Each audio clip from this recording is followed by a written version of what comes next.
Finally આજ હું રાપરમાં આવ્યો તો રાપરમાં ખબર પડી કે પેટ્રોલ અને ડીઝલની બહુ અછત છે એટલે અમે આવી ગયા ફાઇનલી ડીઝલ પૂરવા માટે. અહીંયા તો ટ્રાફિક ને બહુ ટ્રાફિક હતી. ટ્રાફિક પણ એટલી બધી થઈ ગઈ હતી કે અમારે બધાને લાઈનમાં ઉભો રહેવાનો વારો આવી ગયો. તો ફાઇનલી લાઈનમાં રહીને વાટ જોઈને શું કહી ગયા અમારો વારો આવે ત્યારે ડીઝલ થઈ રહ્યું એટલે તો ક્રમ અમારો નબળો. ફાઇનલી મને ડીઝલ તો દેડ્યું નથી કેમ કે ડીઝલ થઈ ગયું પૂરું ને હવે એમ આવી જાય ખાતર લેવા.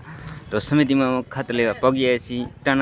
બસ તો મને સમિતિ બજારમાં ફાઇનલી ખાતર દેડી જો ને અમે એ ખુશીમાં ચેતનભાઈને ઝુલાવી નાખ્યા ઝૂલા. પછી તો અમે ફાઇનલી આગળ નીકળી ગયા પેટ્રોલ ની ડીઝલ ની શોધખોળમાં. પછી વચ્ચે ગાડી ઉભી રાખીને મારે ચેતનભાઈને લેવા અમે કહે છે ગુટકા આપડા હારો ચેતનભાઈ લઈએ મફતનો માવો. પછી તો અમે ડાયરેક્ટ સીધા આવી ગયા સામીખેડા રસ્તે ઇન્ડિયન ઓઇલ પેટ્રોલ પંપે. અહીંયા આવ્યા પેટ્રોલ પંપ વાળો કે હું કાં ગાડીમાં 1000 રૂપિયા ભરતું ને કાં કેરબા 1000 રૂપિયા ભરતું બાકી વધારે ના દઉં. પછી તો અમે 5 જણા નક્કી કરીને ફાઇનલી કેરબામાં નખાઈ લીધું 1000 રૂપિયાનું ડીઝલ પૂરાને. પછી તો અમે આવી ગયા રાપરની ફેમસ દાબેલી પાણી દાબેલી કરીને પછી એમાં ચેતનભાઈ અને ધીરજભાઈ નાખી દી ખોરની ગોળી. પછી તો અમે ખોરની ગોળી લઈને થઈ ગયા પાછા રવાના. સદેભાઈ પણ ફાઇનલી પેટ્રોલ પૂરવા જાય છે. કોને કોને પેટ્રોલ ડીઝલ જડી ગયું જરા કમેન્ટ તો કરજો.